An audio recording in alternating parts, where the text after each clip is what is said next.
आज दिनांक 4 ऑक्टोबर 2024 रोजी श्री नित्यानंद आश्रमामध्ये विकास हा मुलगा बऱ्याच दिवसापासून रेल्वे स्टेशनच्या आड्याकड्याला राहत होता आणि त्याला आमच्या इथे हरीश दुर्गादास शर्मा यांनी समाजसेवक यांनी नयानगर पोलीस स्टेशनशी संपर्क साधून आमच्या श्री नित्यानंद आश्रमामध्ये उपचारासाठी त्याचं जर का बघितले तर दोघं पाय हे एकदम मोठ्या मोठ्या जखमा आतपर्यंत आहेत। अशा परिस्थितीमध्ये हा जीवन जगत होता आणि जीवन जगत असताना हा नजरेस पडला आणि शर्मा यांनी आमच्या श्री नित्यानंद आश्रमामध्ये आणून ठेवले आहे।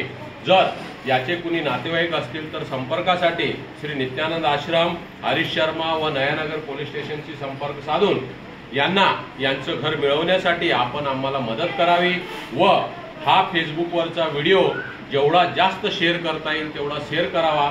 धन्यवाद। जय हिंद, जय महाराष्ट्र, वंदे मातरम।